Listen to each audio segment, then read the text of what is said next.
ባለፉት 9 ወራት ብቻ ለ37090 ወጣቶች የስራ ዕድል ተጠቃሚ አድርጓል። 3 ሴት 2 ወንድ ነን። እዚህ ጋር የተደራጀ ነው። 3ታችን ሴቶች ከስደት ተመላሽ ነን። ወደዚህ ስራ ስንገባ 5 ነበርን። አሁን ላይ ከ5 አልፈን ከራሳችን አልፈን ለ10 የሆኑ ሰራተኞች ደግሞ ስራ ዕድል ፈጥረናል። ሰላም ጤና ይስጥልን ክብራትና ክብራን ውድ የፕሮግራማችን ተከታታዮች፣ ይህን ያውቁ ኑሯል። የአቃቂ ቃሊቲ ክፍለ ከተማ አስተዳደር በ2018 በጀት ዓመት ባለፉት 9 ወራት ብቻ ለ37090 ወጣቶች የስራ ዕድል ተጠቃሚ አድርጓል። እነዚህ ወጣቶች በማኑፋክቸሪንግ፣ በአገልግሎት፣ በኮንስትራክሽን፣ በከተማ ግብርናና በአገልግሎት ዘርፍ የተሰማሩ ናቸው። እኛም በዛሬው ዕለት ተደራጅተው ስራ የጀመሩ ወጣቶች ምን አይነት ስራ ይሰሩ እንደሚገኙ እናስቃኛቸዋለን። ተከታተሉን። ባለፉት 9 ወራት ስራ ዕድል ከተፈጠረላቸው ወጣቶች አንዷ ያርሜን ሽሮ በላይ ናት። እንዴት ስምሽንና በምን ስራ ዘርፍ እንድትሰማራች ንገሪኝ። ስሜ ሙና ሰይድ ይባላል። ካፌና ሬስቶራንት ነው ስራ እየሰራን ያለ ነው። ያው እኛም ከስደት ተመላሽ ነን። የነበርነው ሰው ሀገር ነውና ረጅም ዓመት ከዛ ተመልሰን የመጣ ነው። ሀገራችን ላይ ደግሞ እንደዚህ አይነት እድል ሲፈጠር ያው ከሀገር የሚበልጥ ነገር የለምና ስደቱም አላስፈላጊ ነው ብለን ስላመንበት አሁን ያው እየሰራን ራሳችን ተለውጠን በስራችን 4 ልጆች ቀጥረን እያሰራን ጥሩ ነው ያለነው። እግዚአብሔር ይመስገን። የተደረገልን ድጋፍ እኛ ማለት ከጠበቅነው በላይ ነው።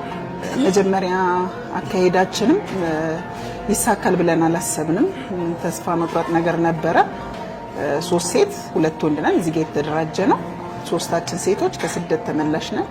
እኔ እንደውም ከአውሮፓ ምናምን ተይዤ ነው የመጣሁትና ከግሪክ ታሰሬ ማለት ነው። ስለዚህ ጥሩ ነገር ነው ያደረጉልን ድጋፍ፣ ሁሉ ነገር በጣም መልካም አስተዳደር እንደውም ያየነው እነሱ ጋር ነው ማለት ይቻላል። እሺ፣ ስሜ ዳዊት ሁሉ ይባላል።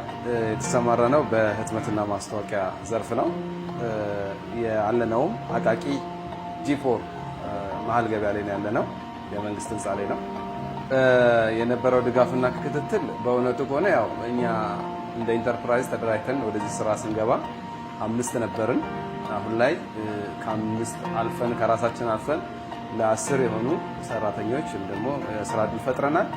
ከዛም በዘለለ ደግሞ በመንግስት በኩል የሚደረጉ ማንኛውም ድጋፎች እንደ ማንኛውም ዜጋ ተደርጎልናል ማለት ነው። ለምሳሌ የነበረን መጀመሪያ ስንገባ 34 ካሬ ነበረ መስሪያ ቦታችን። አሁን ላይ ወደ እጥፍ አድጎ 64 ካሬ ተደርጎልን ማሽነሪ እንደምታየው ይሄን ማሽን በሊዝ አማካኝነት ከመንግስት ብድር አግኝተን ስራችንን ሰፋ ባለ መንገድ እየሰራን እንገኛለን።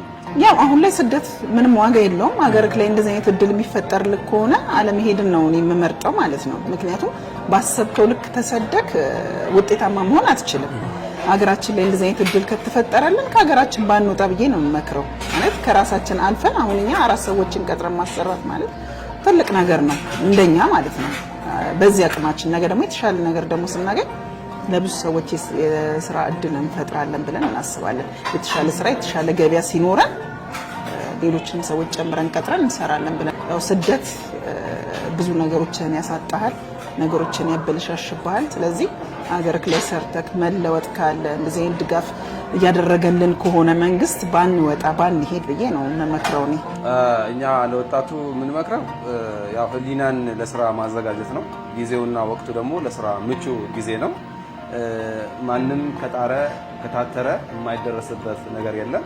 እኛም ከዜሮ ተነስተን እግዚአብሔር ይመስገን ዛሬ ጥሩ ቦታ ላይ እንገኛለን። ይሄ ደግሞ በውስጣችን በአባሎቻችን ውስጥ ያለው ጥንካሬ፣ ለስራ ያለን ፍላጎት፣ ጊዜውና ወቅቱ ደግሞ ጥሩ ከመሆኑ አንፃር እቺን የስራ ዕድል ተጠቅመን ነው እዚህ ደረስነውና ወጣቱም ነገሮችን ካልባሌ ቦታ ከመዋል ስራ ፈጥሮ እንደማንኛውም ዜጋ እድሉን ተጠቅሞ እንደኛ ቢጠቀም የሚል እድል ስላለው እድሉን ቢጠቀም የሚል ሀሳብ ነው ያለው። ስሜ ህደጀን ይባላል። የአኪያ ህትመትና ማስታወቂያ የዲዛይነር ባለሙያ ነኝ። ከዚህ ቀደም ወይም ከዚህ ድርጅት ውስጥ ከመሳተፌ በፊት ትምህርቴን ጨርሼ ስራ አጥ ነበርኩኝ እና ወጣቶች ባገኙት የስራ መስክ ተሳትፈው ውጤታማ የሚሆኑበትን ስራ እንዲሰሩት መልዕክቴን አስተላልፋለሁ። ነገ እንግዲህ እኛ ከዚህ የተሻለ ቦታ ላይ እንደርሳለን ብለን ነው የምናስበው።